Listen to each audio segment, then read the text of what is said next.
Welcome back to the Tailosive EV YouTube channel live, everybody. I haven't been live since Cyber Rodeo, so I hope you've had a good last couple of days, but I always enjoy these. There's always good discussions and interesting questions you guys bring up. But the one topic that I wanted to kick off this week's live stream with is Ford announcing when the third electric pickup truck to hit the market will be, which is actually less than 2 weeks to go. It's scheduled for April 26th. They said lightning will strike, so I assume this means first deliveries. It might just be to employees at first, but Jim Farley tweeted it out this morning, so, excuse me, it's feeling pretty legit that there's going to be another electric pickup truck option available that's not actually absurdly expensive, because for once Ford is leaning more in the opposite direction, whereas Rivian is kind of starting off around 70,000 and then upping it for 80 or 90,000 if you're willing to spend more. Hummer is kind of starting off really, really high end by just saying, let's go with $100,000, and then maybe in a couple of years we'll offer an $80,000 option. Whereas Ford is trying to go more so in the direction of, let's try to lean towards lower range options for more weekend warrior type demographics, but start it at a more reasonable price point. Nobody can predict where lightning will strike. Where? We don't know where this event's going to be, but we do know when. Maybe no one can predict when. I get to watch live off my day off. I'm glad you could join us, Micah. Bet we see price increases. Yeah, they asked Ford about that in the past, and they kind of doubled down on the concept of like, no, we don't have any price hikes to announce at this time. Which I find interesting, because the configurator is still technically live, even though you can't put in new deposits or new reservations. So I'm not sure why Ford gets to bypass the price hikes or what contracts they have in store, but there were several articles and analysts talking about the fact that Ford has, for the most part, kept prices the same during this inflation and everything, which makes the F-150 Lightning, honestly, one of the cheapest EVs. If it does end up actually being delivered at the F-150 Lightning Pro's $40,000 starting price, even if you factor in a $10,000 dealer markup, that's a $50,000 electric pickup truck. Rivian is nowhere close to that, and I don't think will be anytime soon. The Hummer is never going to be close to $50,000. So even if you spec up the Lightning quite a bit, this is probably going to be the cheapest electric pickup truck for several years, and it kind of makes sense considering Ford is, made the best-selling vehicle in the United States for decades now, and that's the F-150. So this is a fairly important moment in EV history. I actually think that the Lightning is probably the most exciting new EV of 2021 that's to come out. Rivian technically started in 2020, so I don't... sorry, 2021. F-150 Lightning is the most exciting vehicle to come out of 2022, in my personal opinion, unless you guys can think of something better. It's their SE. Legit off the rip, it's going to go up. Basically, are ending pre-order deals. Well, they haven't announced them yet, so I would imagine that doing it at the dealer event would be a bad time. If anything, they would probably want to raise the prices now, if they're gonna raise the prices, rather than do it right before people start taking delivery of them. But yeah, I think this is going to be their top-selling EV by far, just because there's more demand for it, likely, than any other electric vehicle Ford could possibly produce. There's a crap ton of demand for pickup trucks, and Ford's already announced that they're trying to ramp up production or increase total capacity because of how much demand there was for the Lightning that they were not expecting. They got so many orders and so many deposits. They were like, oh my God, we're not going to be able to build enough of these things. So their original target was something like 90,000 or 80,000 Lightnings a year. Now they're targeting more for 180,000 Lightnings a year, and I expect that will go up if they're actually able to deliver at the original promised price points. Because Ford is a very popular brand, very loyal following, ton of people that buy F-150s, millions of F-150s sell every single year. So absolutely, you can cut out a demographic of like 200,000 of those people that are buying brand new F-150s. Probably would like something with, a bit more storage space, a bit faster acceleration, and no gas prices to worry about, no oil changes, and probably substantially less brake pad replacements, despite the fact that it's not, the most exciting design. It's very standard and it's very boring. And honestly, I think as far as most EVs go, it's probably the one everyday people will have the hardest time realizing is electric. You know, I can pick out a Mach-E on the road pretty obviously because it, you know, has Mustang branding, but it doesn't look like most Mustangs, and there's not a lot of other electric vehicles out there that look too similar to the Mach-E, whereas F-150 Lightning looks incredibly similar to every other F-150, at least the new ones on the road. So you're going to have a fairly well-trained eye to be like, oh yeah, there's the little light bar on there. That one's all electric, but it's going to be close. Brandon says, I built one with the larger pack and it was like 75K up to 90K. The small pack is in the 50, 60K range. Not for the Pro. Yeah, the small pack is the one I expect to sell probably at much better volume just because it's a lot cheaper. But at the same time, like, Rivian has a crap ton of demand. And a lot of people are trying to get a hold of their Rivians, and I'm glad to find out that they've delivered several thousand of them now, and they're trying to ramp up production. Those are selling for $70, $80, $90,000 a piece, and to get something with about equal range or really, really dang close to the same range of the Rivian from Ford, it's around the same price point of like 75K or so.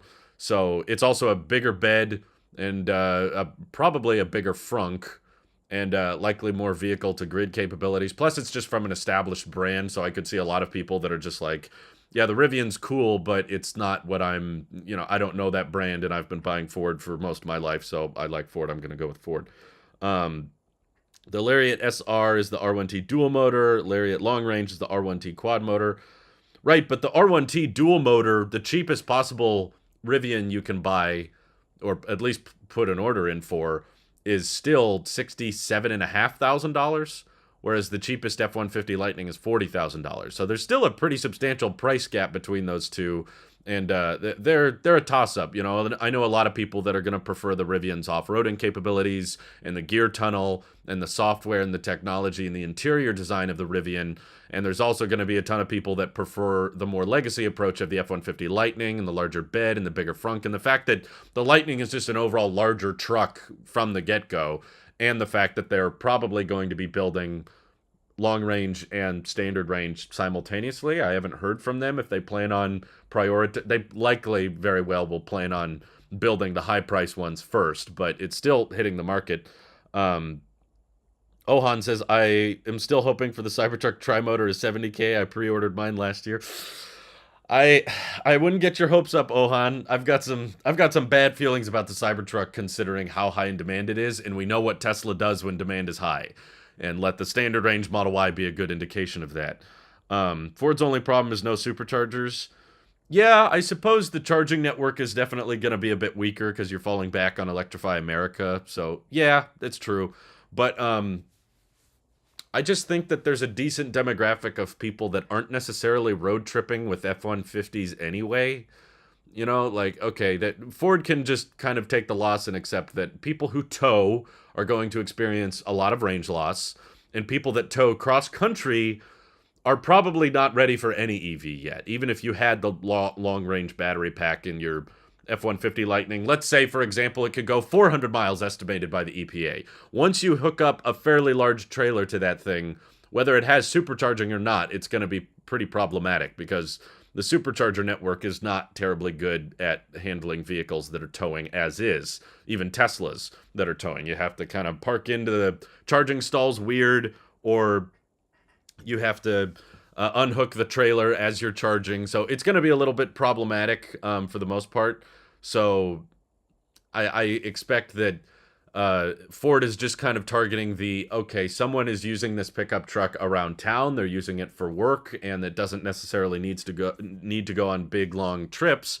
You can do it with the Electrify America network. It's not ideal, but it can be done.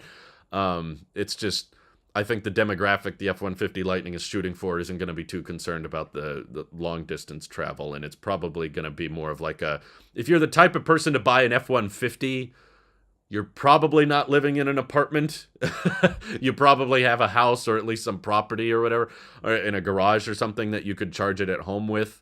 And honestly, relative to the price that Ford is currently asking for the F-150 Lightning and the size of the battery pack you get with it, I'm estimating, based on the EPA report, that the F-150 Lightning, the entry-level, standard range option, probably has close to like 105, 110 kilowatt-hour battery pack.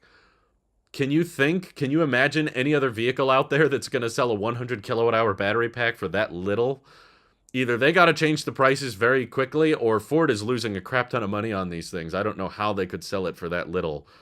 Or the other possibility that we've entertained is that Ford has ramped and mass-produced F-150s at such extreme scale, selling millions of them a year, that they can essentially include all of the other stuff, like the bed and the motors and the interior and the steering wheel and all the stuff that's comes standard with an F-150. They're selling all of that stuff for, basically nothing. To Ford, that all of the additional hardware is worth practically nothing, and all of that money is going just to the battery pack, and that's pretty much all you're buying when you buy an F-150 Lightning. Is all that money goes to the battery pack, and it comes with a free truck built around it. Because it's honestly not that different of a truck design compared to all other new F-150s. They have a lot of the same hardware on the inside, and they share a lot of components and parts, which does help with Ford ramping up production, because now it just means that the only thing they have to scale up is the batteries. Probably the components and electronics are a bit different for the light bar and the frunk, and of course the wiring infrastructure has to be very different, plus the battery pack, the powertrain's all different. So yeah, that's how I feel. Like, they have to be losing money on that. I can't imagine how that's profitable. Maybe the dealers aren't losing money on it because they can they can put a higher dealer markup on it.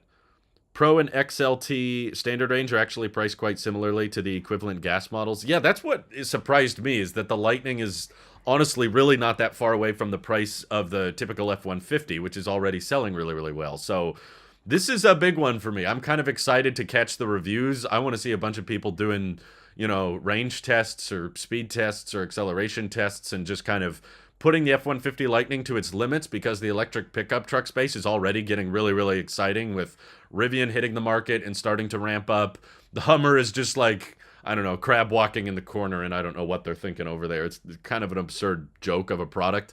But there's definitely more interest in the Cybertruck than any other Tesla right now. Everyone wants to hear more info on the Cybertruck. Everyone wants Tesla to release it, or at least release the pricing or the specs of it. And that's making me think that Ford is going to be probably a big major player in the meantime, because they are likely going to ramp the Lightning much faster than Rivian can ramp the R1T. Because it's not like Rivian has a substantial lead on Ford. I mean, they've been delivering vehicles for 5 months now, or 4 months now. And Ford just has so much more infrastructure and so much more capital to pull from, and more manufacturing experience than Rivian does. So I get the impression that the F-150 Lightning is going to ramp quicker than the Rivian, and quickly start to outproduce and outdeliver the Rivian. So basically, if you think you're seeing a lot of Rivians right now, I bet you'll be seeing more F-150 Lightnings by the end of the year. Ford already has the E-Transit and the Mach-E, that's true. Cybertruck has to wait to be ranked until specs and pricing are revealed. I have to agree. I see Mike saying the Rivian is better than the Cybertruck, and the Cybertruck's better than the Lightning. We don't really have final numbers yet on the Cybertruck. And it's kind of hard to say exactly where that's going to stack up against, because they're all electric pickup trucks, but I feel like they're all catered to very different things. Like, I personally think the Cybertruck is a better overall truck than the Rivian, but it very well may cost more. Although it's hard to say these days with Rivian jacking up the prices like they are.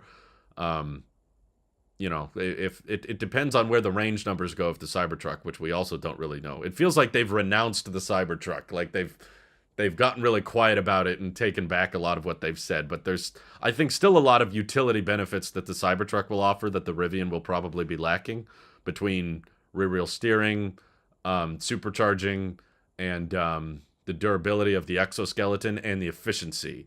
I think that the main advantage the Cybertruck is going to have over all other electric pickups is just the aerodynamics and the weight. The structural pack and pushing the mass to the outside, so you're not doing a traditional body-on-frame design, means that the energy consumed per mile, which means the total range you can get relative to how many batteries you pack in the vehicle, I think the Cybertruck's going to have its own fair share of advantages over the Rivian. Um, Watching the Rivian versus Hover EV speed test was hilarious. You mean the drag race? Yeah. Smarter Than You says, I keep catching your live streams by chance. I may throw a barb here and there. I promise it's just to promote discussion. Okay. Well, thank you. I appreciate you throwing the barbs.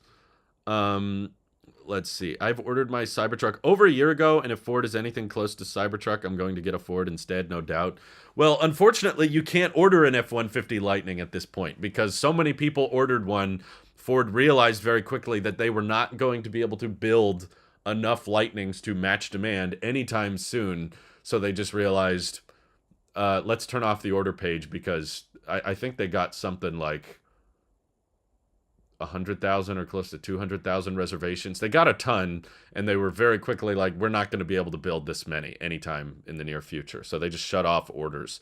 So if you got your order in, congratulations. If you have a Lightning on order, production is starting soon. So, or it is starting, and deliveries are going to begin in less than 2 weeks. We have less than 2 weeks to go until there's F-150s driving around on public streets, which is kind of cool.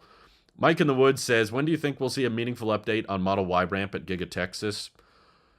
I don't think you'll get one giant update like the ramp is over. You'll probably just get increasingly better news reports from earnings calls. So I imagine when the production ramp at Giga Texas is low, they will likely not talk about hard numbers. Like they're not going to say we're building 50 a day. They're not going to say something like that. Right now, they're just going to say, yeah, Giga Texas is just starting up. We're just starting deliveries now. We've just started production, and over the course of the year, we hope to accelerate that. And then at the next earnings call, you'll hear them say something like, okay, but Giga Texas is ramping more effectively, and then maybe the next earnings call after that. So maybe like Q3 earnings call, they'll say, we're at a run rate of 100,000 or 200,000 a year. We're building like 200,000 Model Ys a year at this point. And we hope to be at 400,000 or 500,000 by Q1 or Q2 or something like that. Let's see. I think Elon and Giga Texas will pump out Cybertrucks like no tomorrow. That will be their advantage. I do agree that Tesla can ramp vehicles faster than anyone. So I guess if I was ranking, not the trucks themselves, but if I was ranking like manufacturing efficiency of EVs specifically, it's going to be like Rivian because they're a startup at the bottom. And they've never mass-produced a vehicle before. They're a brand new company. And then on top of Rivian, you're going to have Ford, who has more legacy experience, and they're reusing a lot of components and parts from pre-existing F-150 lines. And then at the very top, you'll have Tesla with the Cybertruck, who is going to be late because I'm not convinced the Cybertruck is coming next year. I know that that's what Elon said, and that's what their current trajectory is. But I just do not believe that the supply chain shortages and the demand backlog of the current Model Y, I don't think that's all going to go away next year. The whole reason they announced at the beginning of 2022, the whole reason they said, hey, if we introduce new models, we will deliver less cars, was because the demand was so high for the Model Y and they were nowhere close to catching up on demand. So because the Model Y requires fewer batteries and, less complexity to mass produce because they're already mass producing it, they were like, right now, in 2022, we just need to focus on ramping up production.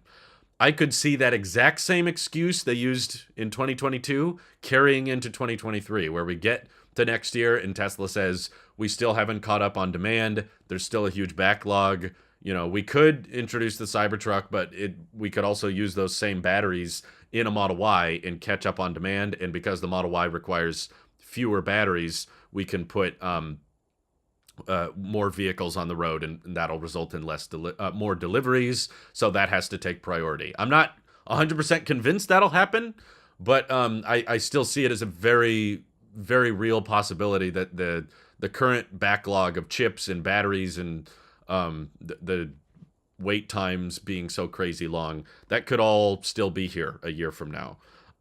But whenever they do start building the Cybertruck, there's no paint shop to worry about.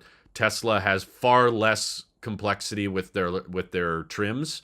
All the different F-150 Lightning Pro, the F-150 Lightning XLT, the Lariat, and the Platinum, all of these have different interior options and different little bells and whistles of this one has some more lights and this one has some more plugs. And Some of the Lightnings have a horizontal display, and some of them have a portrait mode display. Some of them have heated seats. I think some of them don't even have heated seats. Some of them, I think, have wireless CarPlay, and others don't. So there's all this complexity, and of course, all the F-150 Lightnings come in like 6 different color options as well, and you have 2 different battery pack choices. I think Tesla is going to incredibly simplify and streamline the Cybertruck production line, where it very well could just have one tire option. These are the only tires it comes with.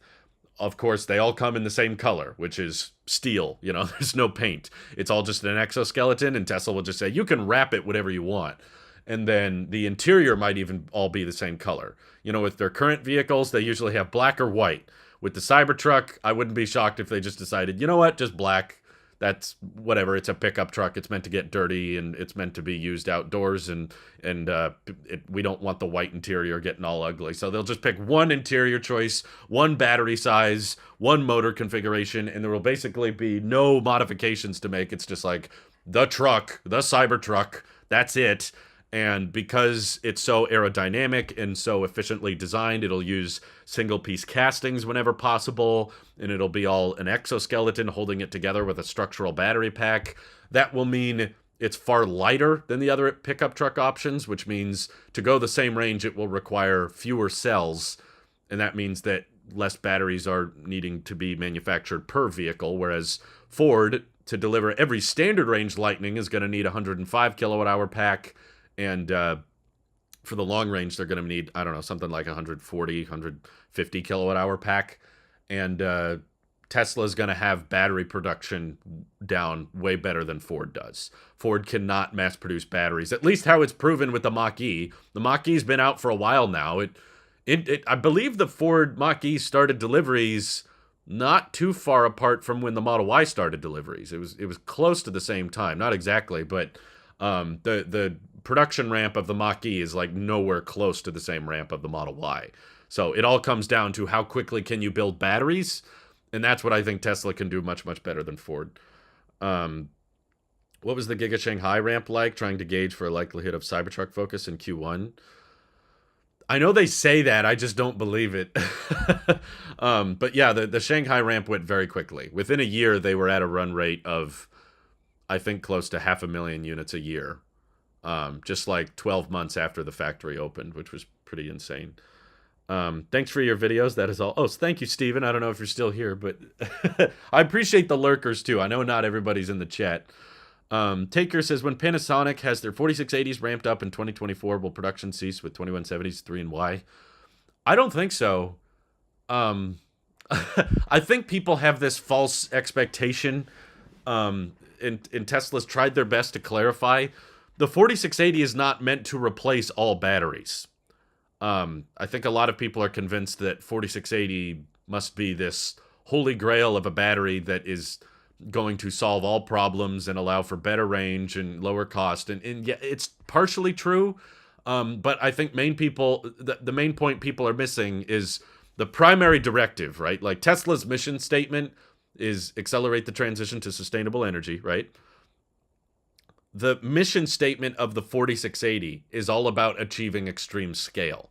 There's other benefits with it too, like it can have a really good cycle life because Tesla didn't want to mass produce a battery that was going to only last 5 years, right? Because if you came forward and said, hey, we found a way to mass produce a battery, but then that battery sucks and it can't last very long, that's not very sustainable either. So, of course, they prioritized the cycle life, and the tabless electrode helps with scaling production.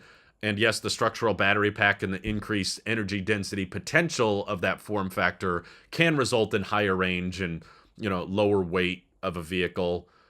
There's benefits that come along with it, but the primary reason that they changed the cell design is so that they could ramp up production.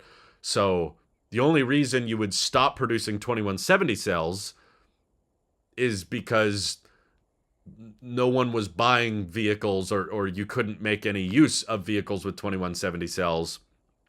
And you figured that, well, if we don't switch this vehicle over to 4680, then no one's going to buy it.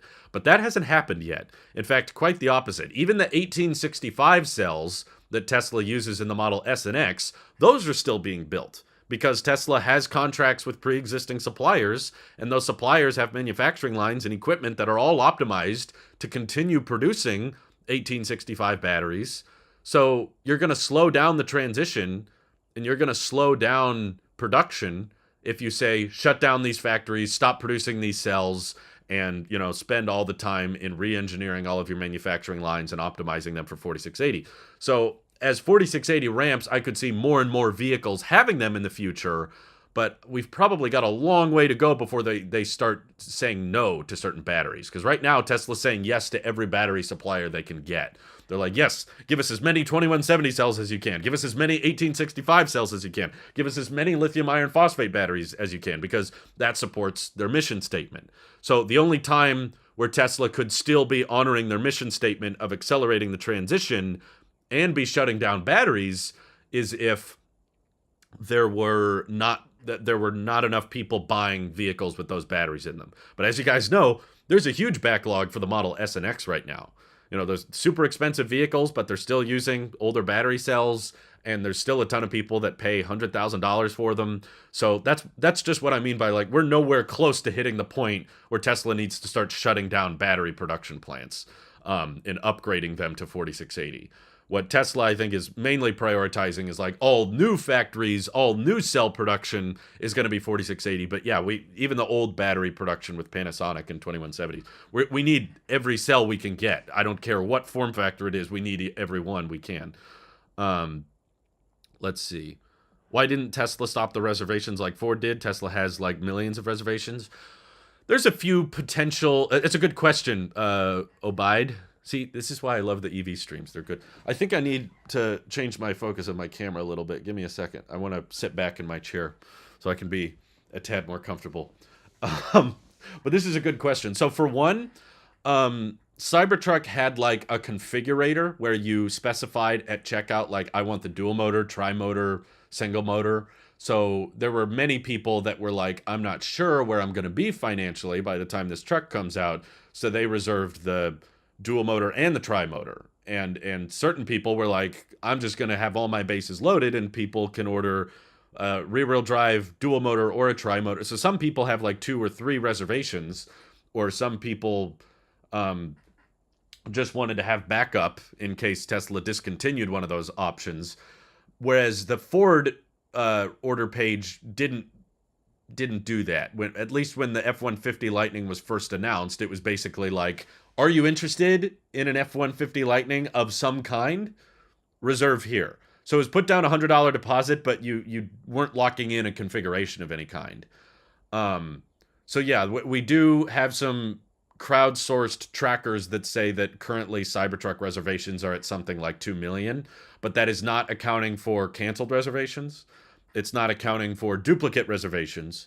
And of course, it's still fully refundable. So there's a decent chance that a high percentage of Cybertruck reservations won't directly transfer to sales. But regardless, yeah, even with that argument, why doesn't Tesla turn off the configurator?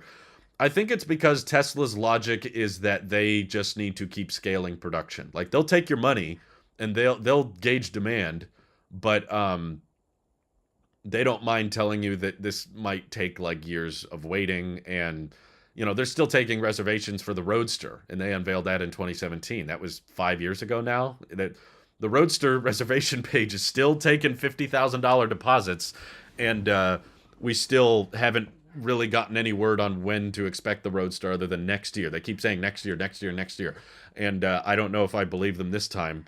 New battery production, Berlin isn't 4680. Nope. Berlin is using 2170 cells from China that are being imported, but the new cell production at Giga Berlin is producing 4680s. They've confirmed that. So they're not producing 2170 cells in Berlin, but they are using 2170 cells from China that are being imported. Do you believe the Roadster will still have 620 miles? I highly believe they'll change it to something like 400 miles. I think that's quite possible, because honestly, Tesla has got a point. Elon's talked about how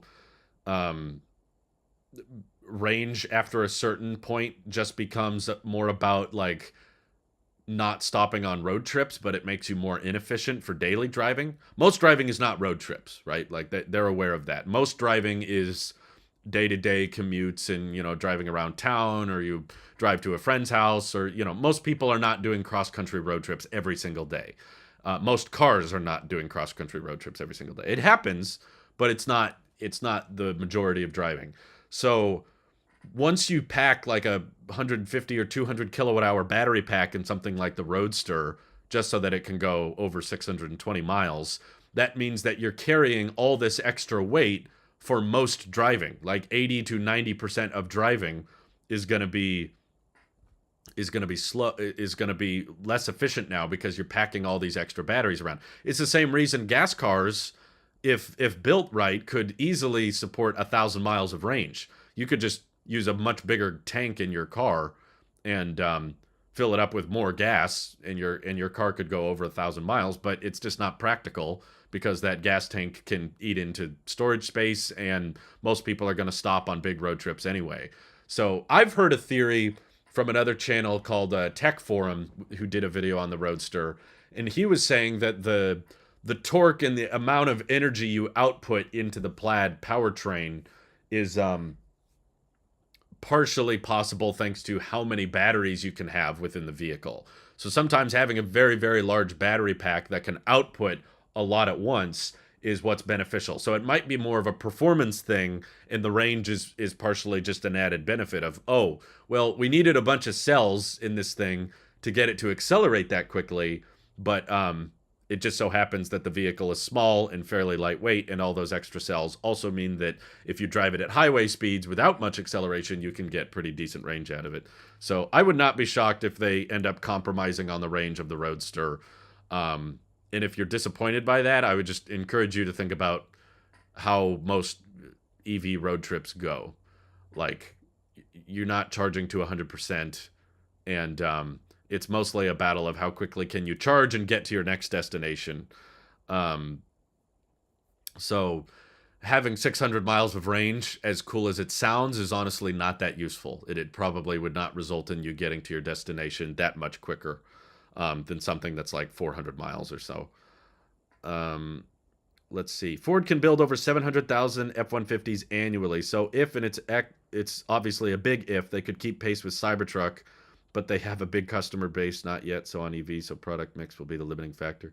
I think battery production is going to be Ford's limiting factor. Yeah, we know that Ford can build 700,000 F-150s that run on the combustion engine. Their supply chains and infrastructure are all built out for mass producing the combustion engine. There is not raw materials and supply chains and expertise in building 700,000 electric vehicles per year, from Ford at least. Tesla's there, but also using much smaller batteries. Most of Tesla's vehicles are the Model Y and 3. Neither of those have 100 kilowatt hour battery packs. Every F-150 Lightning is going to be over 100 kilowatt hours. Even the standard range is going to be like 105 or 110 kilowatt hours. So there's not a supply chain in place for Ford to build that many batteries. Everything else, yeah, like windows, doors, bodies, beds, trucks with outlets and frunks, probably with hinges. Everything else of the truck, even powertrains, are relatively simple to ramp up production of. But batteries is the tricky part for Ford. And I think Tesla will surpass Ford in battery production. They already have. And they will continue to, because they're putting big emphasis on the 4680, which from the ground up is designed to be scaled quickly. And no other company really has announced plans to accommodate a battery like the 4680, something that's able to scale that quickly. What will happen to international Cybertruck pre-orders? Will domestics get filled before? Yeah, well, definitely. Tesla and Elon has doubled down several times that the current Cybertruck specs, which are probably all useless now anyway, but the Cybertrucks that come out of Giga Texas, that those trucks are built for the US market. That's all optimized for the United States. And they've referenced in the future, perhaps we'll do an international version for other countries that's smaller, that can fit on more roads. Because obviously the current spec Cybertruck would not do well in Europe. It would probably not even do well in Asia. So don't expect Cybertrucks from Giga Texas to be exported, out of the country to Australia or anything. I don't think that's the plan. Any trucks they can build are going to go to the US. What happens to the orders internationally? I assume they're just going to be told to wait until we have updates for you. But we know from experience, Tesla is not afraid to come forward and say, uh, we know you reserved this vehicle a long time ago, but we've decided not to make it. Please change your order or, cancel and we'll give you your money back. They've done that before. They did it with the rear-wheel drive long-range Model Y, and they'll probably do it again. I think that's the main one. I remember some people ordering standard range Model Ys and then being told, actually, we discontinued that order, go for long range and that kind of thing. And it ticks people off and it makes them mad, but Tesla has so much demand they can get away with that. Let's see. I'm more interested in LFP than 4680, to be honest. Me too, Scott. I'm right there with you. I actually think that 4680 probably has been overhyped, and I'm guilty of it as well. I fell into the hype after Battery Day. I was convinced that, any vehicle that got the 4680 was going to get substantially better range, and it was going to cost substantially less. What I wasn't accounting for in all the videos prior, where I was hyping up like, come on guys, 4680, here it is. I want to wait for I want to not buy a Tesla until the 4680 is out. I was kind of thinking that it would result in all of these benefits to the consumer, but what I was not accounting for was the concept that actually a bunch of people will, if demand is crazy high, Tesla doesn't have to pass any of the 4680 advantages onto the consumer. It's very possible that they use fewer cells that are less energy dense in every vehicle so that the range isn't very good, and they charge a lot for the car because they know demand is high. So they charge 60 grand for a vehicle with 279 miles of range. And they can do that because they know how many people want Model Ys, because people will pay it. I know it sounds bad. Honestly, I think it's a bad deal. I'm definitely not interested. Like, I put in my order for the Model 3 standard rear-wheel drive, and when I found out that Tesla's probably going to announce a standard range all-wheel drive Model Y that's 60 grand, I was like, yeah, no, not interested at all. No, thank you. And I probably wouldn't recommend it to most people, but that's the point. They don't have the production capacity to sell the first vehicle out of Giga Texas at high volume. I don't know what their production rate is right now, but it's probably fairly low relative to how high demand is. Like, Fremont is screaming right now. Screamont. Jeez. Oh my God. Sometimes my brain is thinking faster than my mouth can talk. I apologize, but that's why I'm glad I have YouTube. And thankfully I'm grateful for you guys watching, and I can turn this into a job. But I'm trying to funnel down all of my brain's thoughts into my mouth right now, and it usually doesn't work. But okay, Fremont is screaming with Model Y ramp. And there's a common misconception that I want to repeat to everyone watching right now, because there's a lot of people still arguing with me saying, like, why isn't the Giga Texas Model Y lighter? Why isn't the range better? Why isn't the efficiency better? There's all these complaints about the Giga Texas Model Y. Fremont is using single-piece front and rear casting. And there are tons of people online that don't realize that Fremont has switched to a single-piece front casting now. That was reported on last year. It was around September or October of 2021 that Fremont had switched to a single piece casting for the front and rear, and everyone keeps saying Giga Texas has the new single piece casting on the front, and it's like, so does Fremont. So the only range difference that Giga Texas should be offering is with the battery pack and the structural aspect of it, but we don't know the energy density of the 4680 cells.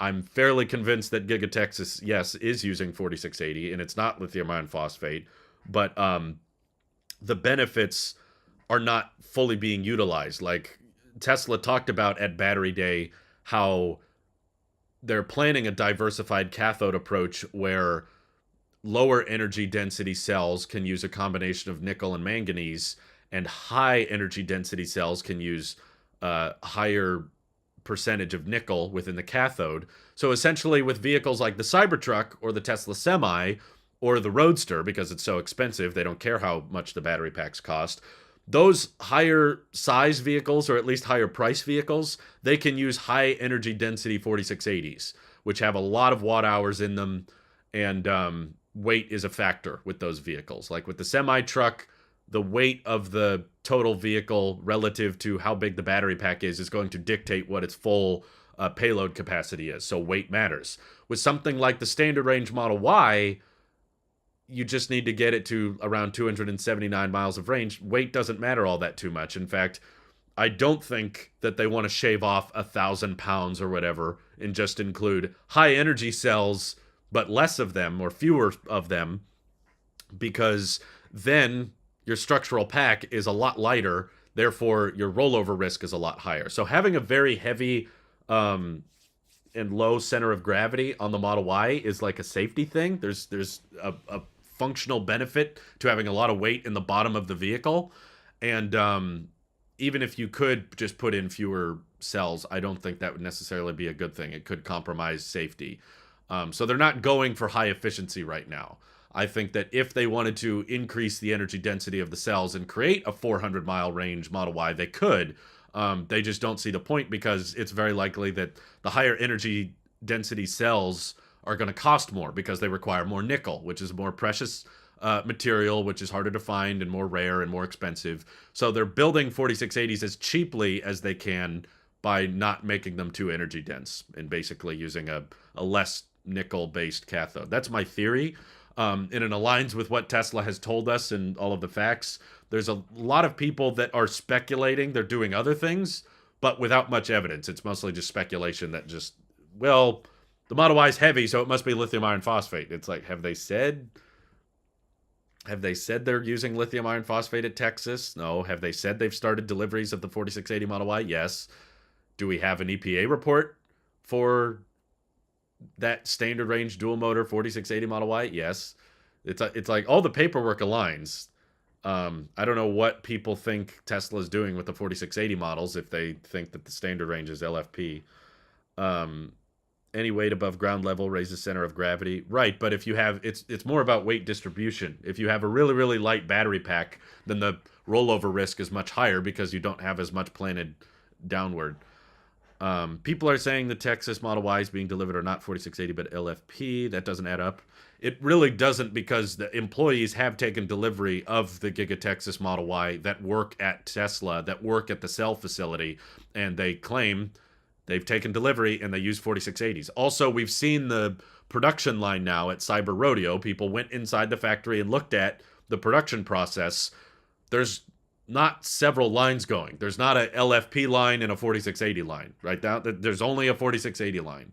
So Mach-E is similar price to Model Y once you add the same specs, isn't it? No, I think it's much cheaper. I think you can find Mach-Es that are substantially cheaper than the Model Y, because the price of the Model Y has skyrocketed in recent history, and I don't think Ford has increased their prices that much.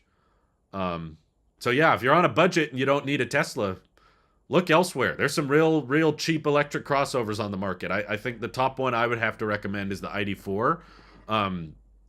Remember I did the video on the ID4 last year? I recently ran into the guy, my old 4th grade teacher, who bought that vehicle. He still drives it and still loves it. I chatted with him a couple weeks ago, ran into him at an event, family event, and he said that it's still running great, and he's done several road trips with it, and he's never been happier because the ID4 he bought came with 3 years of free Electrify America charging.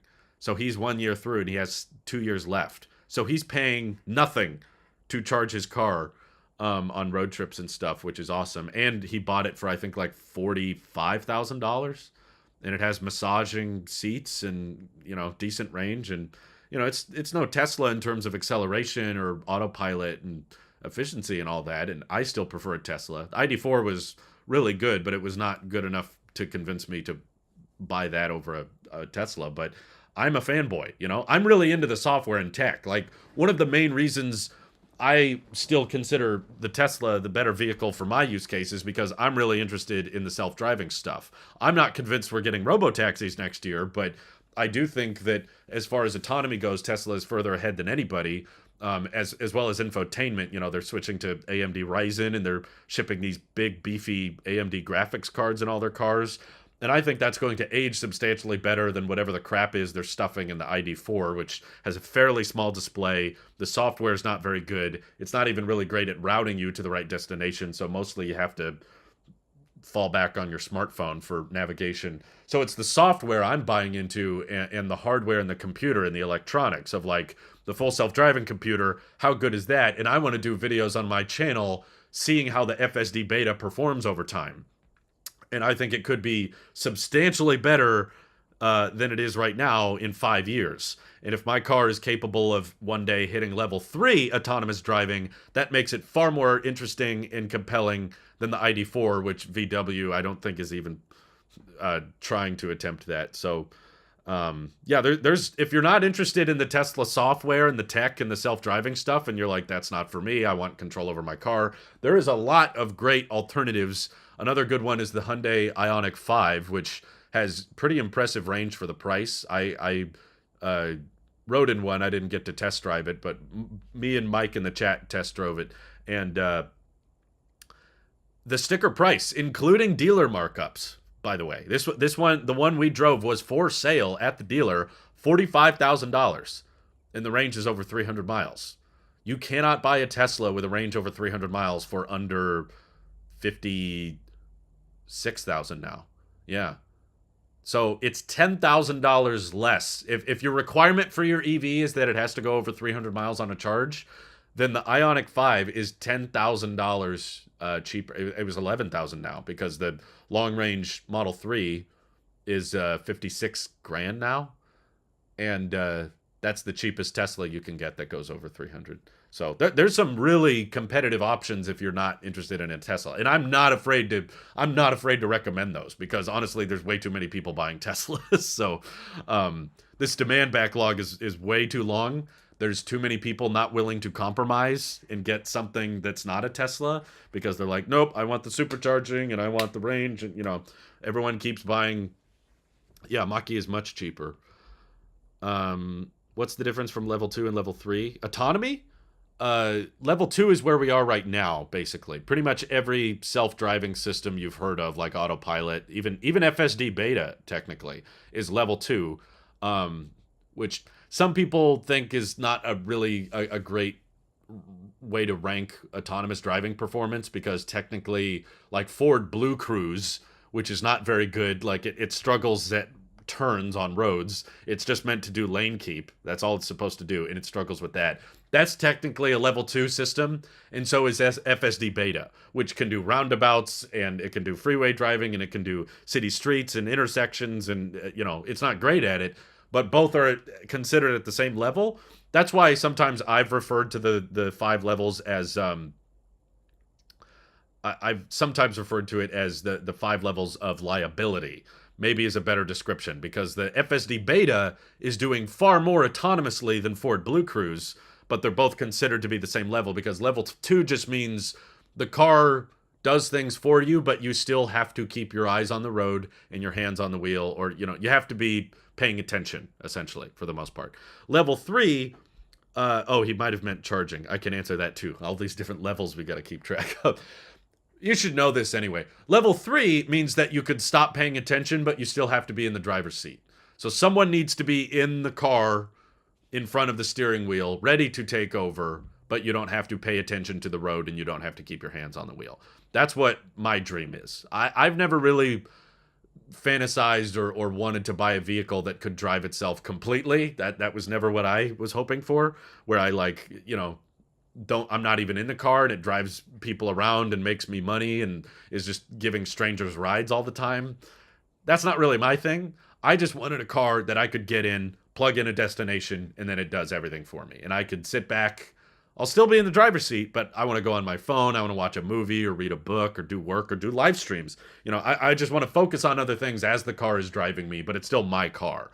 I never was really super interested in the robo-taxi future, and I still have a hard time believing that's going to happen, which is why I think Tesla should change their narrative. And I've been pushing for them to change their narrative on self-driving for years, and they still haven't done it, which is frustrating. But,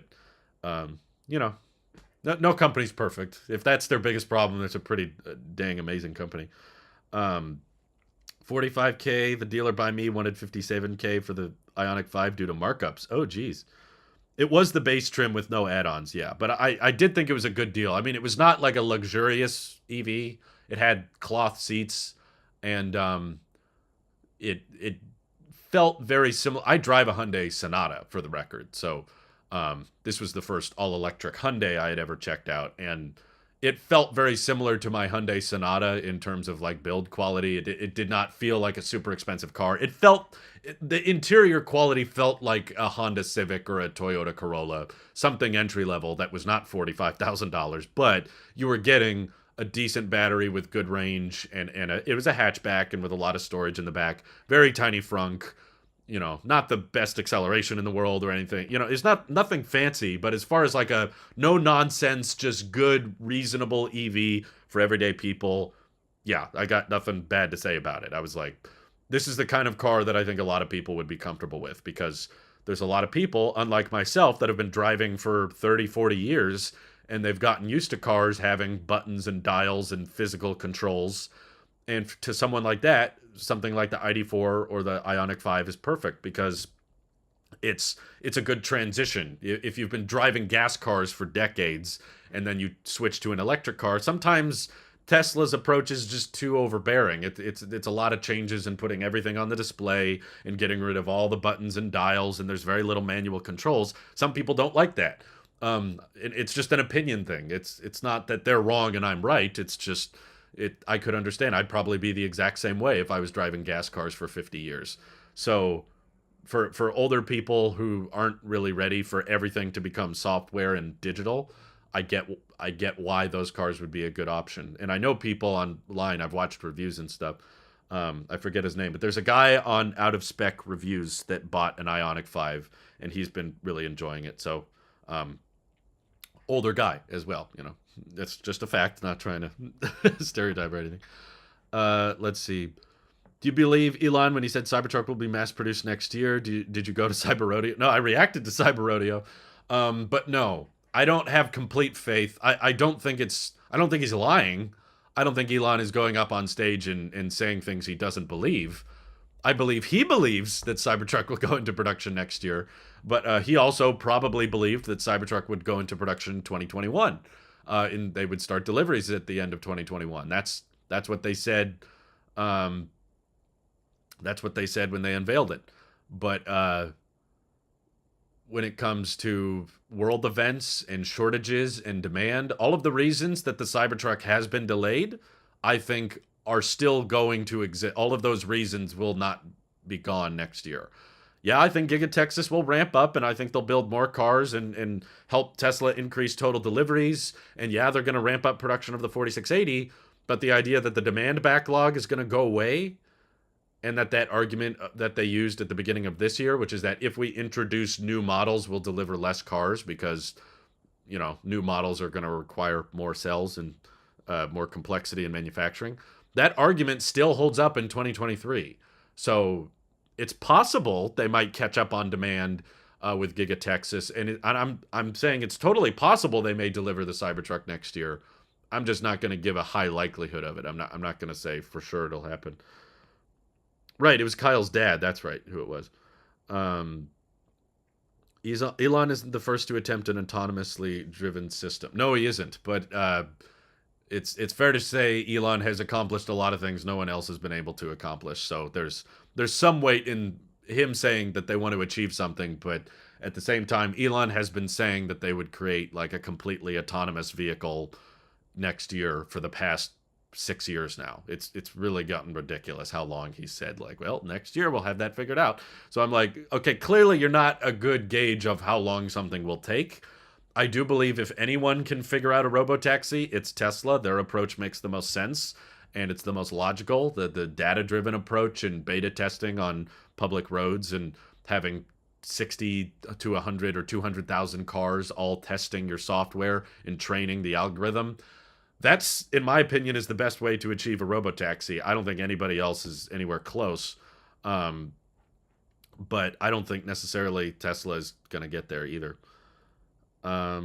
Let's see. I regret not buying an Ioniq that I test drove 2 weeks ago. Well, why do you regret it? Oh, the dealer markup? I see. Let's see.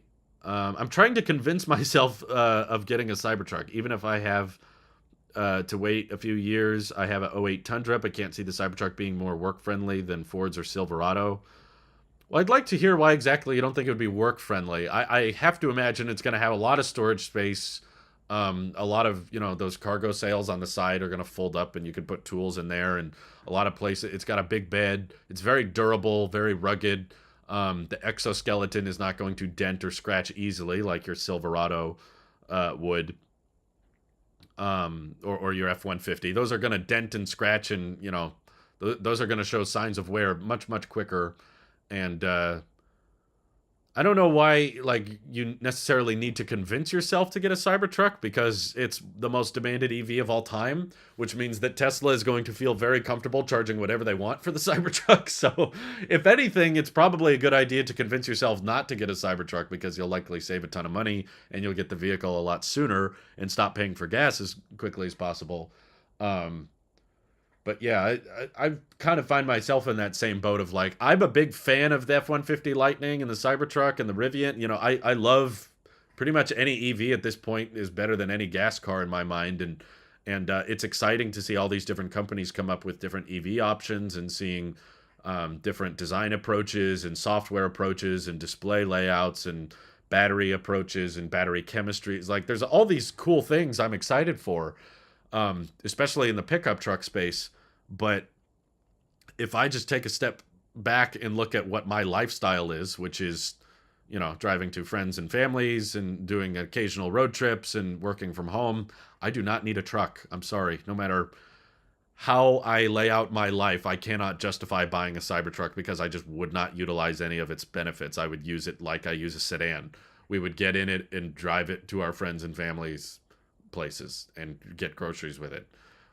I do not need a 6.5-foot bed. I do not need an exoskeleton. I don't need rear wheel steering. If anything, it would make parking more complicated.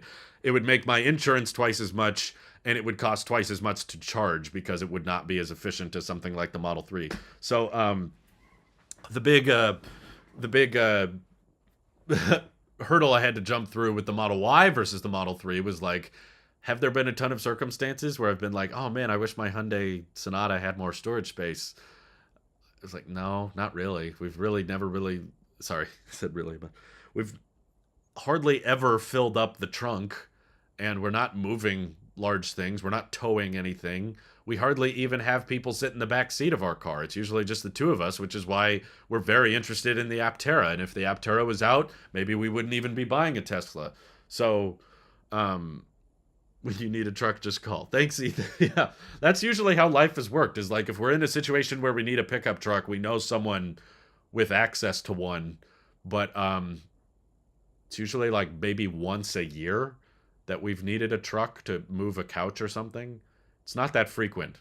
Should I buy a vehicle that's twice the price and it's going to cost twice as much to charge and twice as much to insure, just so that I don't have to borrow my friend's truck a couple times a year? Like, sorry, I can't justify it. As much as I think it's a cool vehicle, and I will cover and follow any updates provided. And yes, I will do videos on the Cybertruck when it comes out. I will collab with anybody who gets delivery of one. I'll be like, let me check it out. I want to see it. I want to see it. So yeah, it's fascinating in the same way I'm fascinated with the Tesla Semi. It's like, I don't need a Semi, but I love talking about it, and I love covering updates with it. So the Model 3 just fits my lifestyle perfectly. So you don't need to convince yourself you need a Cybertruck. But if your argument is that it wouldn't be good for work, I'm not really sure what you mean by that. What's the difference between level 4 and 5? Level 4 means driver optional. You can do, so that's what Google Waymo is technically at. Like, you can get in a Waymo, even though it's extremely geofenced, and I don't think that system is as advanced as FSD Beta, it's still technically level 4, because you can get inside the car, no one's in the driver's seat, and the car can drive you around. Level 4, there can be a person in the driver's seat, but again, they don't have to be there. So they don't have to pay attention, of course, that's part of level 3. But level 4 means that the car could drive with nobody in it. The only difference between level 4 and 5 is that level 4 implies there's limitations, like geofences. So level 4 also could mean that the car can't go over a certain speed, it can't go in certain places, So that's why level 4 is a very large, very address, probably going to be a very popular option. Level 5 is nearly impossible because the definition means that the car can drive anywhere a human can autonomously. So no geofences. That's what level 5 robotaxis are. A car that can drive itself with no one in the driver's seat anywhere. That's kind of a hard definition to hit because it means, I mean, does someone, can it charge all by itself, or does someone need to plug it in and help it charge? Um, and if we're talking about the car being able to drive anywhere a human can, are we counting off-roading, or are we just talking about public paved roads? Does that count as level 4 if it can't go off-road? Yeah, it's a little fuzzy. That's why level 5 is kind of up in the air if that can even be achieved. Why are many of the same people furious with Apple's walled garden and control, also fine with Tesla? I don't know. It's, I guess, more software related than anything, but um, yeah, I don't know. I actually don't know that many people that are one way and not the other. I know of people that don't like Apple's walled garden, but those people usually don't like Tesla's ecosystem either. They want more control and they want to work on the car, and they don't like the lack of control they have over the software and stuff. I haven't met that many people that don't like Apple in their ecosystem, but do like Tesla in their ecosystem, and they're fine with the fact that you can't work on it or adjust the software and stuff. Usually it's one or the other. Um, oh my God, Smarter Than You says, I ordered 10 Lightnings for my business. I own a large solar company, which represents approximately 8% of my company fleet. As far as dents and scratches, those don't matter much to us. What is paramount to me is timeline for repair if more serious stuff happens, and the timeline is clearly a weakness for Tesla. The other elephant in the room is how easily it all um, can the Cybertruck be put back on the road? Downtime is very, very expensive. I've ordered 3 tri-motor Cybertrucks for myself, but I'm without a vehicle for a while. I have others, so it's a little consequence. Well, I get that it's easy to just say the truck can get scratched and dented, and that's fine. But what inherently? Okay, so that's your answer. The reason the Cybertruck is less work friendly is because of, you're worried about the battery not working, and the customer service is going to take a while. Because I don't know exactly why the F-150 Lightning will be any different. The only reason people have the logic of, well, I can work on a truck and get it back on the road and repair it and fix it, is because there's a very large present supply chain for combustion engines and ICE vehicles, and they use a lot of parts that have existed for a long time. So if you're worried about the Cybertruck having bad downtime, I assume the Lightning would have just as bad, if not worse, because it's using battery technology that's likely not as advanced as Tesla. So I don't quite follow the grasp that the Cybertruck would be bad for work because of downtime.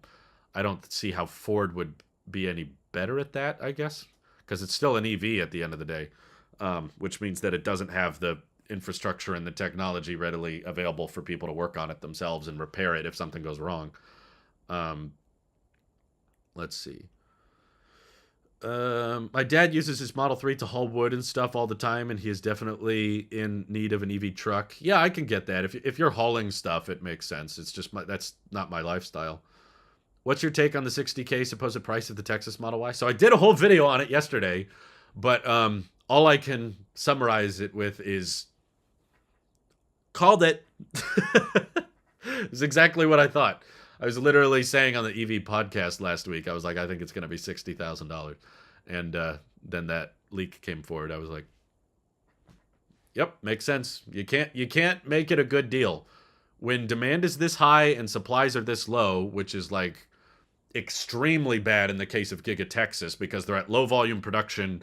And currently the $63,000 Model Y has a wait time of a year. So yeah, there was no freaking way they were going to launch. I don't know how there were so many people like, oh yeah, they'll do 50,000, maybe 52. It was like, if they priced it that low with supplies this short, I don't think people truly grasped the point. There were still people that weren't understanding the point I was trying to make in my video, which was that demand is vastly ahead of supply. It's not like a little bit. It's not like, oh, we can't catch up with demand. Maybe in a couple months we'll catch up. It's like, no, we are way behind on orders, substantially behind. And we know because of the structural pack in the 4680s that Giga Texas cannot build the same Model Y as Fremont. EPA won't even allow it. You have to like name it something different. You can't have two cars called the same thing and one of them weighs this, one of them weighs that, one of them uses these batteries, one of them uses these batteries. So they have to introduce a new model from Giga Texas, and they have to taper demand for it. They have to make it not have a backlog of 3-4 years. So they intentionally make it not that great a deal. And I agree. If that was the goal of that model, they achieved it. $60,000 for a Model Y that goes 279 miles. That's not very good. I wouldn't buy it. It's cool that it has 4680s and it's cool that it comes from Texas, but I'm not willing to pay. What's the difference between my car and that one?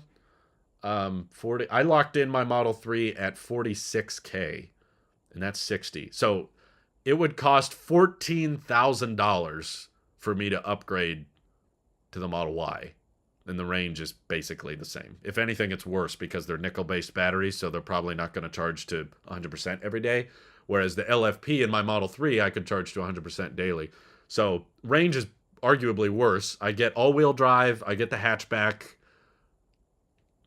$14,000. I mean, I like the Model Y, don't get me wrong, and that was what we originally wanted, but I will live with a sedan for $14,000. You know, hatchback is practical, more storage space is practical, but so is $14,000. I can do a lot with $14,000. I can invest that. I could buy full self-driving, and I'd still be underpriced than the Model Y.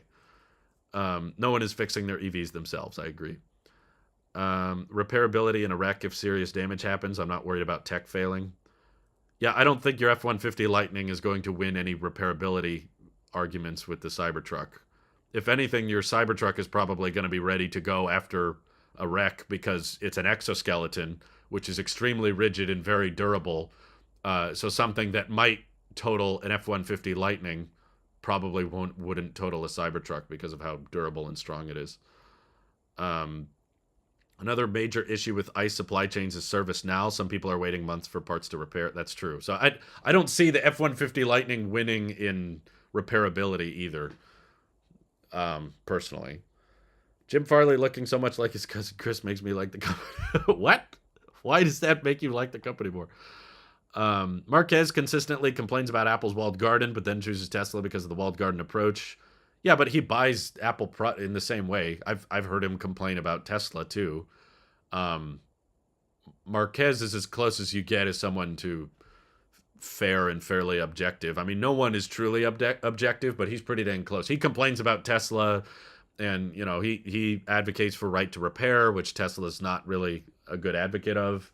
But he uses a Mac, he uses an iPhone, he uses an iPad, he uses a MacBook. He's all into the Apple Garden, but he still complains about it. Same with Tesla.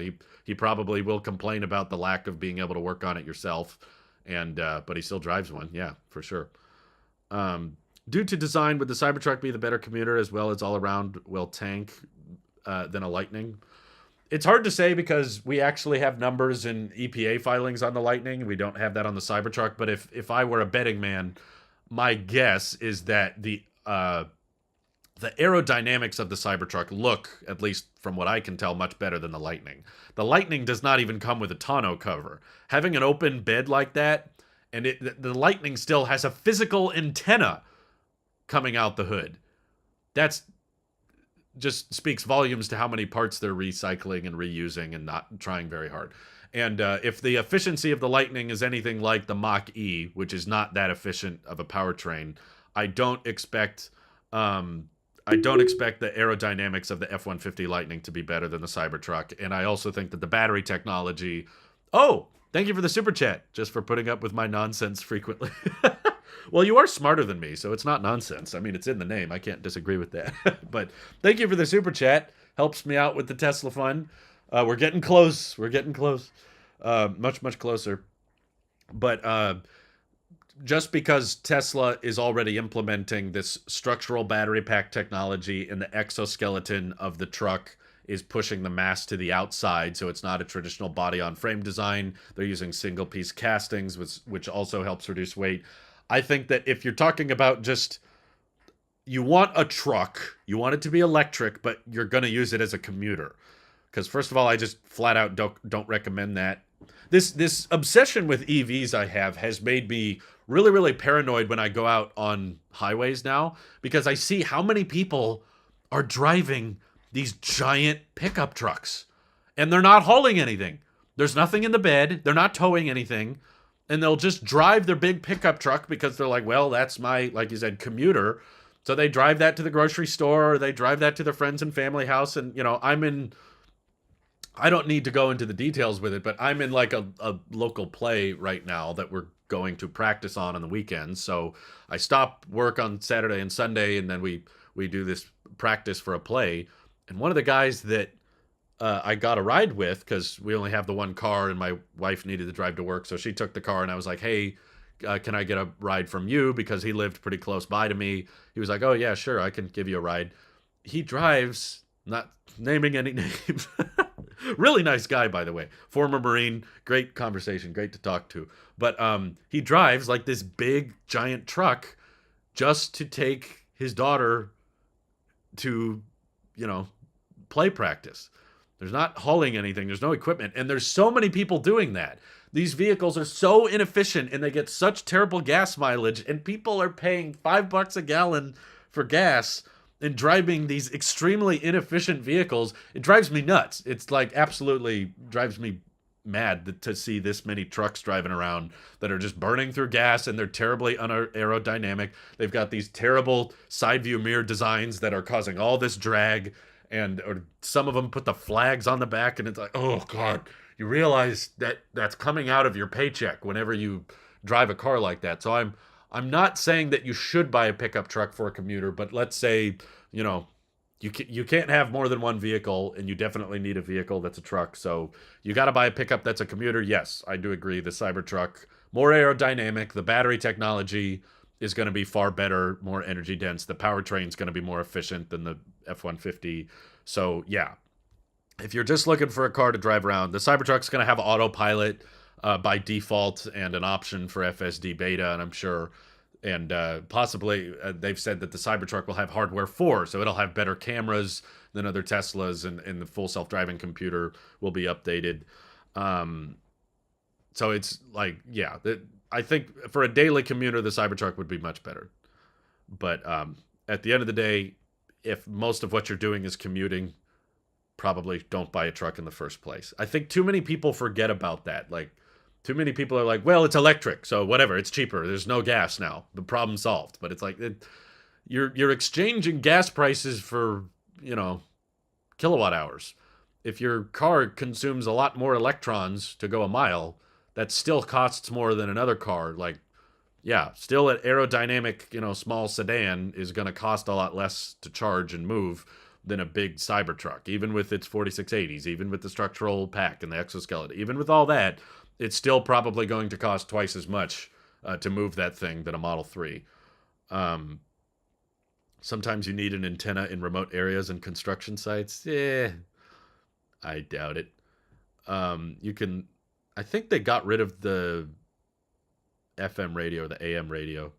They used to have the radios in the Teslas, but I think they started getting rid of them, which I'm fine with personally. I think the radio sucks.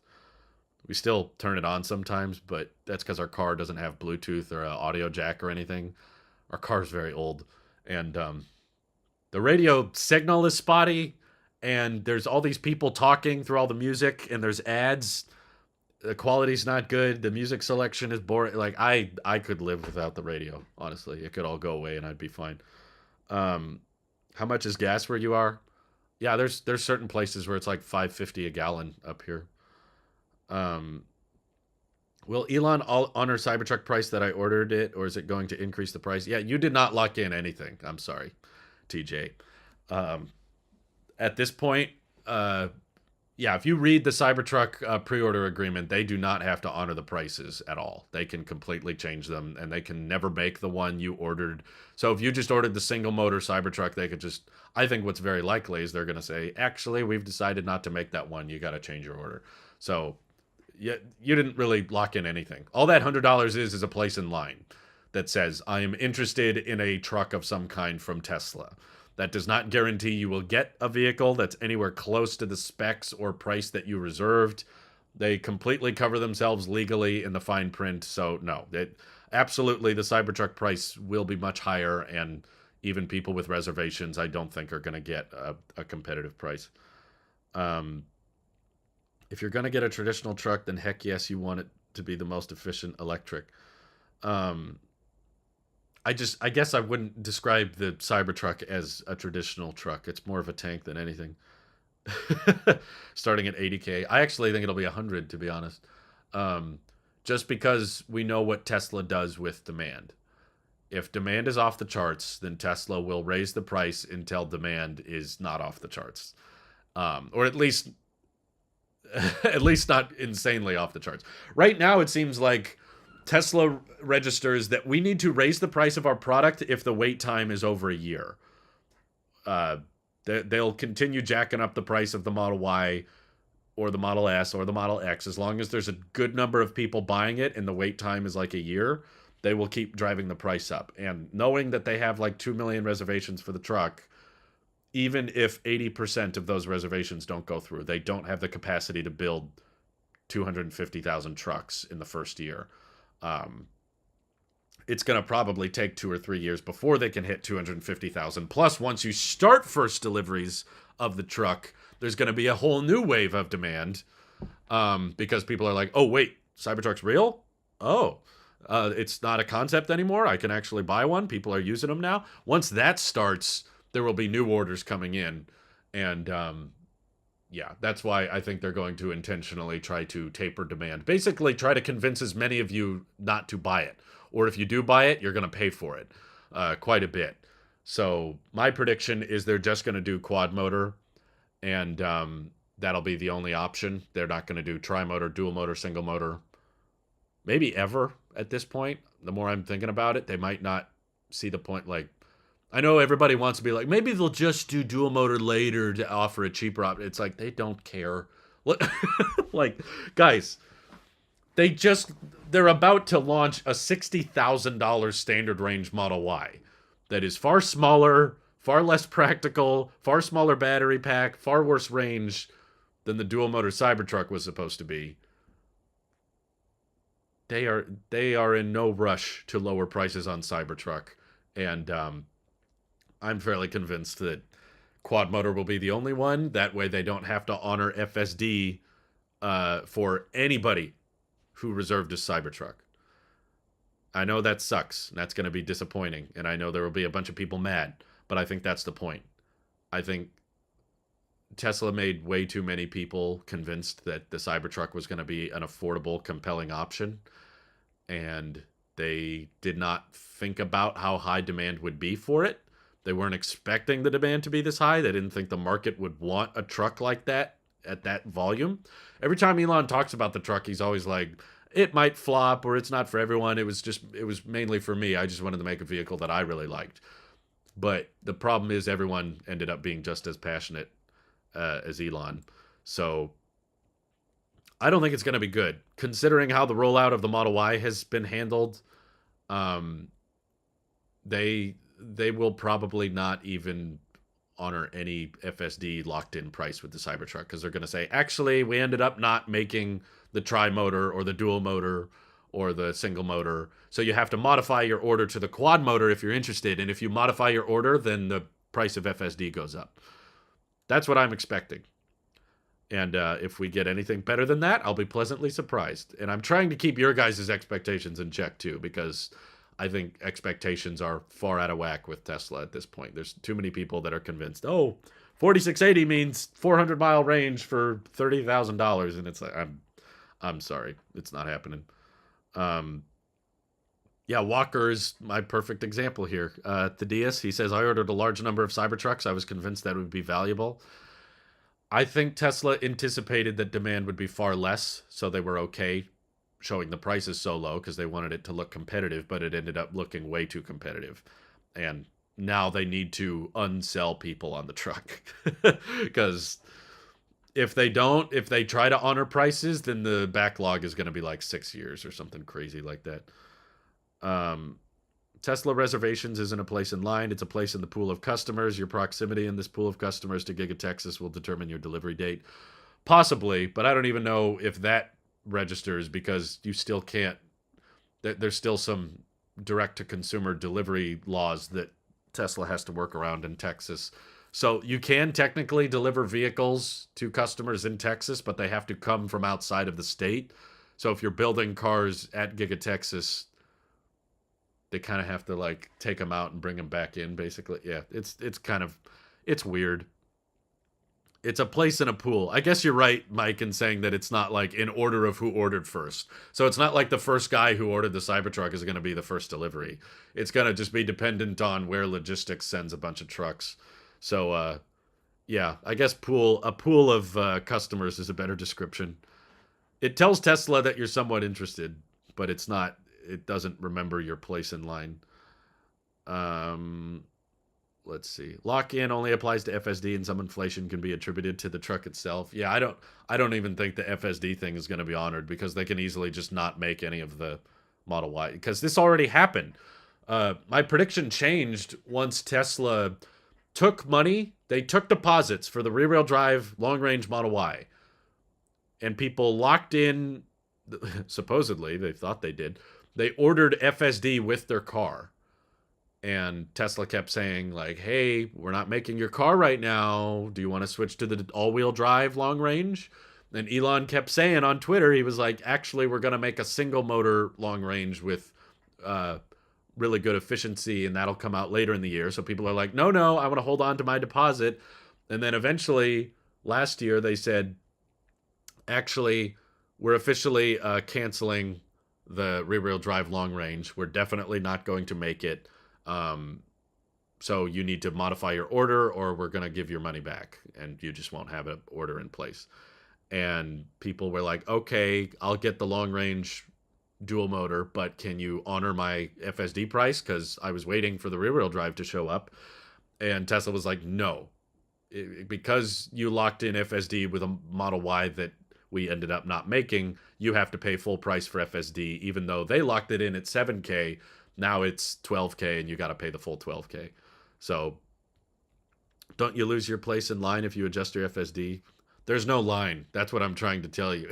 It's just a giant crowd of people that you're a part of. It's not like you get pushed to the back. You're talking about not Cybertruck, but just regular Teslas. They actually stopped doing that. So for a while there, they were prioritizing deliveries of Teslas with FSD. But I think that was ending up too complicated because people would add it, get their VIN, and then remove it. So Tesla tried to prevent that, but now they've turned it off entirely. So yeah, even if you add FSD to your order, it doesn't accelerate your timeline. Let's see. I'm a partial believer in FSD. It will happen even if I don't know the timing. If you don't drive your truck, then the number of trucks doesn't need to match how many you can sit in. What? Highly disappointed in Tesla's release of Cybertruck without working FSD. They will lose about half of their reservations. Really? I mean, I wouldn't be shocked if they lost half of their reservations, but that's fine because they have 2 million. But I don't know what you mean by the only reason the Cybertruck has that many reservations is because of working FSD. I don't think that's correct. I don't think that was most people's interest. Maybe some people were interested in the Cybertruck driving itself, but that was not most.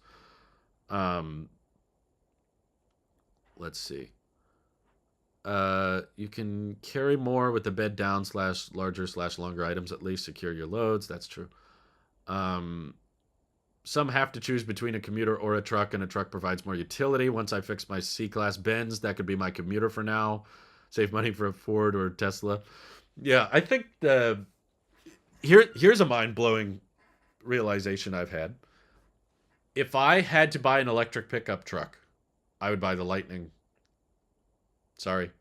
I know I'm the Tesla guy and I've got a Model 3 on order and everything, but as far as my use of trucks, I don't need one, and I would very much not utilize a bed of any kind or off-roading, or I don't need all-wheel drive.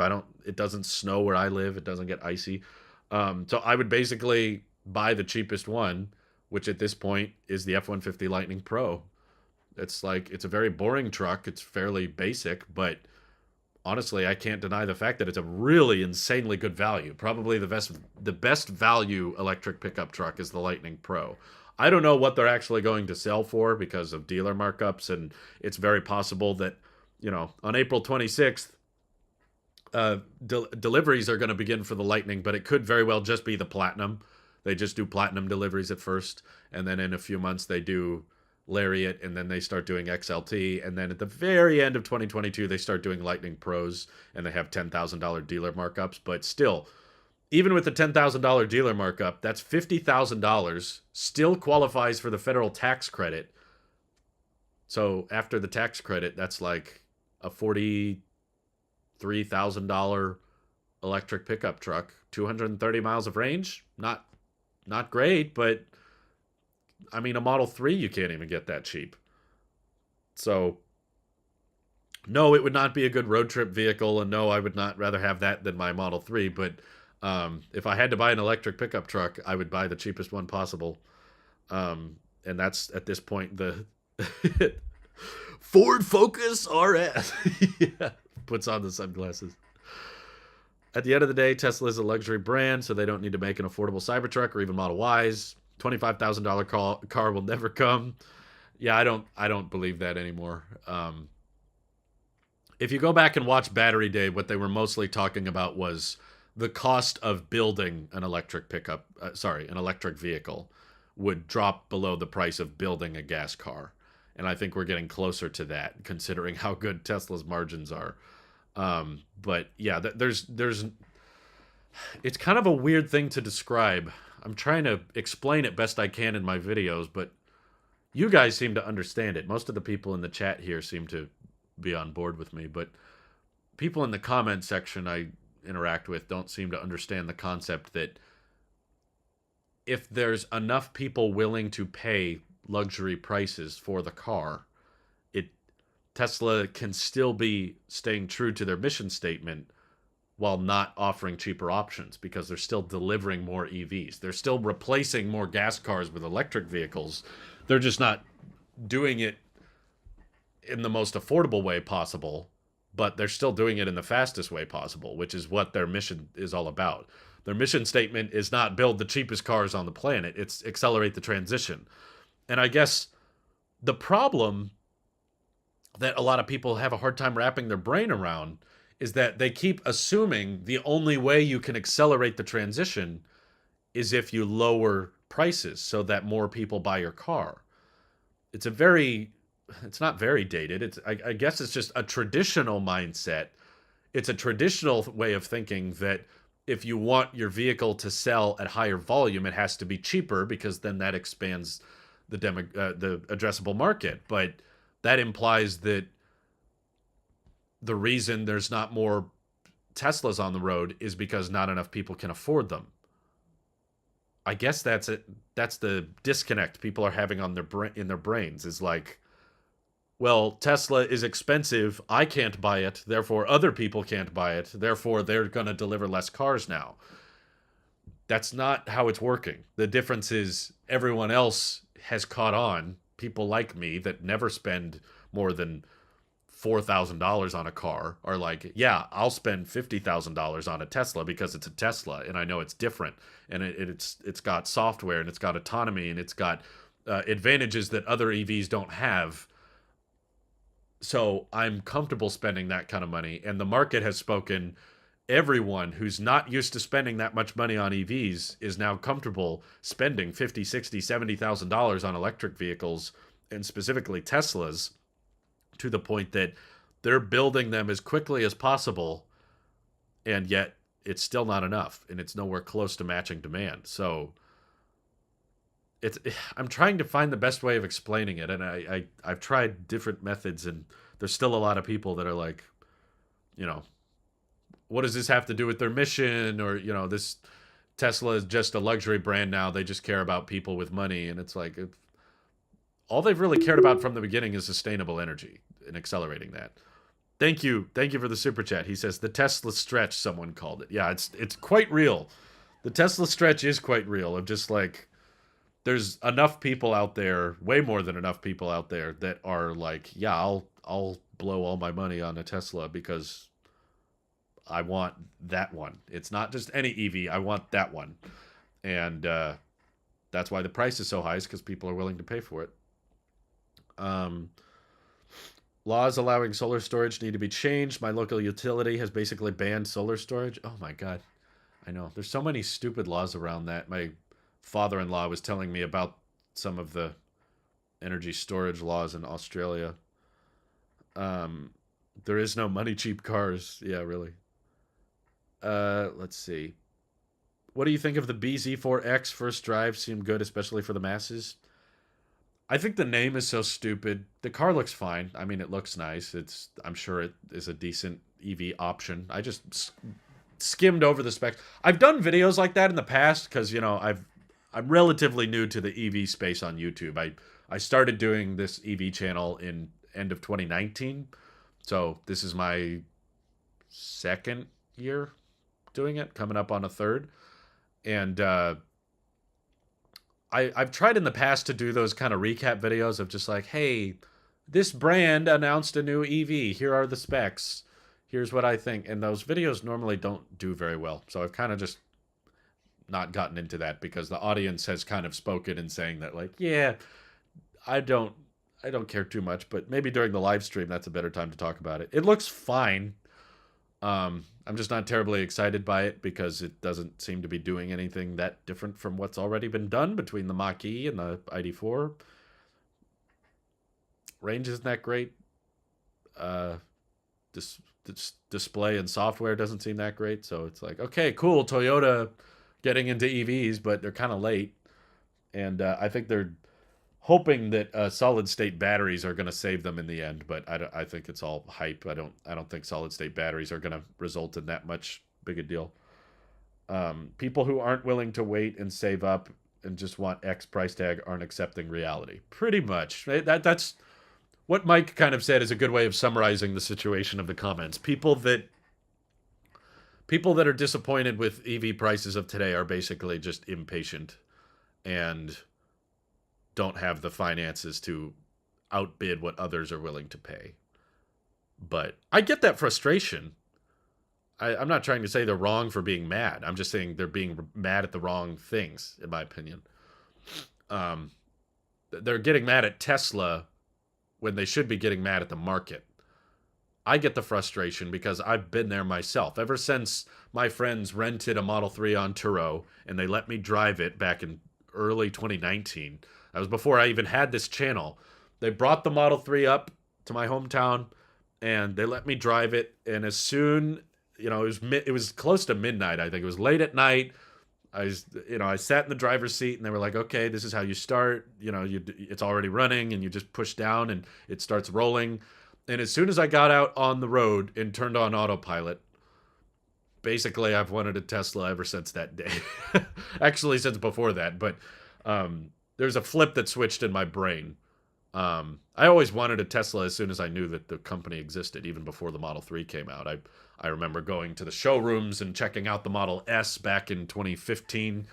I think I scrolled back on my Instagram and found an old picture of me checking out the Model S in 2015 or something. And I looked at it and I was like, yeah, this is cool. I want an electric car and I hate gas. And, I've always wanted to go electric. I used to think hybrids were cool before Tesla was a thing. There was a teacher at my elementary school that had a hybrid and I thought that was the coolest car. I was like, yeah, it's partially electric. That's really nice. That's cool. It doesn't even use gas at low speeds. And then when the full electric stuff started coming out, I was like, what? Even better. So I've always been a big fan. But once I turned on autopilot and I just put my hands back, even though I had to, grab it later. But I just watched the car starting to drive itself. I was like, that was the most expensive mistake I've ever made. Because my brain was like, we need to rearrange my income so that I can get this. I was like, I need this. Butts and seats.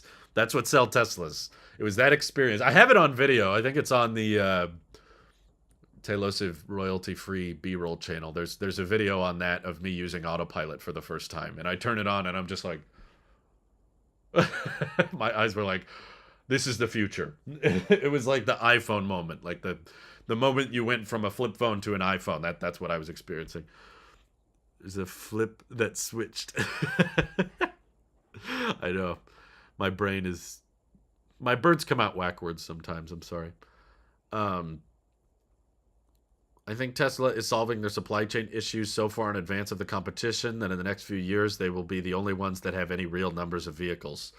Honestly, they're kind of there now. There's not like, can you even name second place in EV deliveries? Most people don't even know. It's probably BYD or Neo or something. It's probably not even VW. I don't know who's delivering the second most number of EVs a year, but Tesla is still way ahead of everybody else. Um, no, make price lower now. Yeah, exactly. Um, the day I get my Model 3, I'm taking out backup insurance and listing it on Turo. There you go. Kind of wish I ordered blue. I got gray. I don't dare request a change though. Yeah, gray's not my favorite, but speak good, I do. Yeah, no, really. There's not really new cars that are that affordable anyway at this point. Um, Best case scenario, when is the earliest you could take delivery of your Model 3? Well, I've seen people online that have had their delivery windows moved up a bunch. So it's actually possible at this point that Tesla could reach out to me today and say, "Hey, your vehicle's actually ready now. Um, when do you want to take delivery?" That's how it could happen that quickly. I don't think it will. So far, the estimated delivery in the app has not changed. It still says July 7th to August 4th. So if you're going off of the app, July 7th is best case scenario.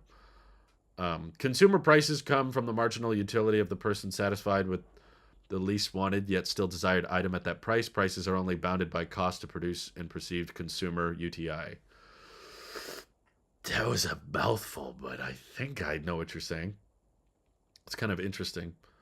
Um, let's see. The out of spec guy convinced me the Rivian is the one to get. Well, I like the Rivian as a product. There's bigger picture like full context of the Rivian that I'm not completely sold on, like the charging network and the service because they're so young, they're a new company. You know, Rivian said that they were going to build out this adventure network, but I haven't seen them making much motion on it. And we also don't really have a good indication on um, how well the batteries age.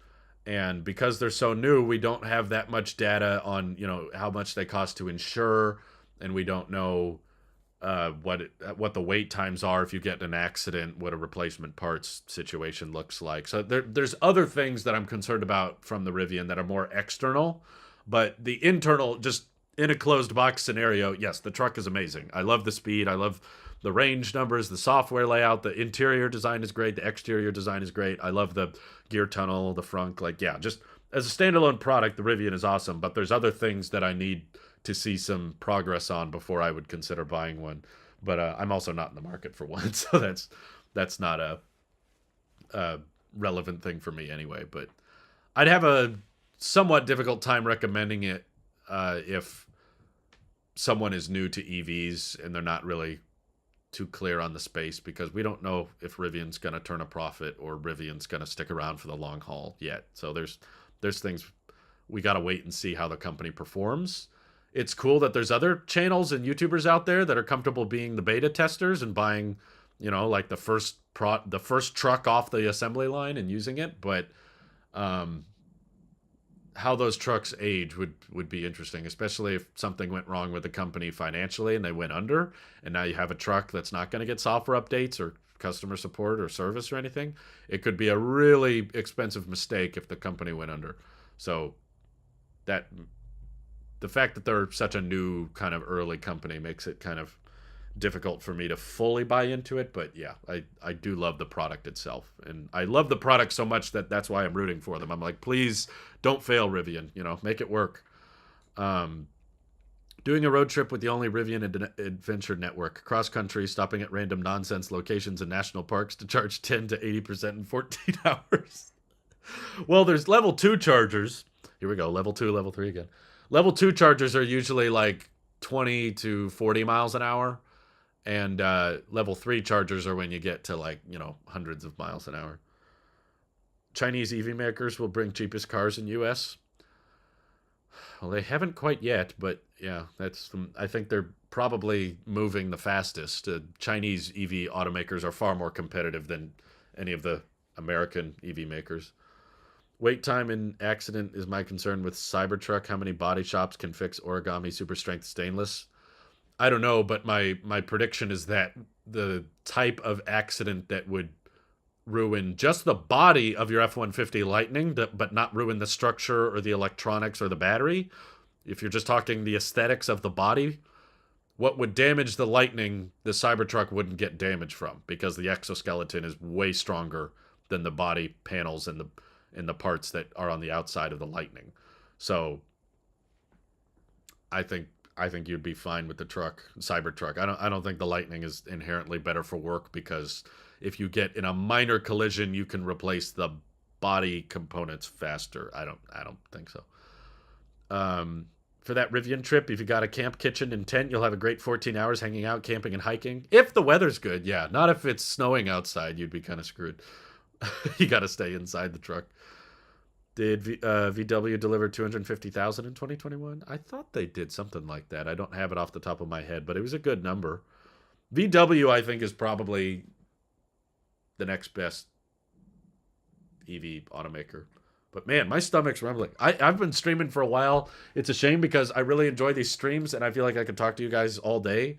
But I should probably check on my wife, see how she's doing. But before I forget, I want to thank our Patreon supporters, enhanced and executive members of the Tesla Fund, getting us so close to delivery. But Joshua Vinnick, Martin Turnert, Wojciech Kaminsky, Dr. Mark Choi, who's a dentist in the Woodland area, and Planet Text, as well as Bennett Williams, Dylan Zimmer, Jacob Halbach, and Joshua Levitsky. Planet Text also just hit 100 subscribers. He's got a YouTube channel. I collabed with him a while back.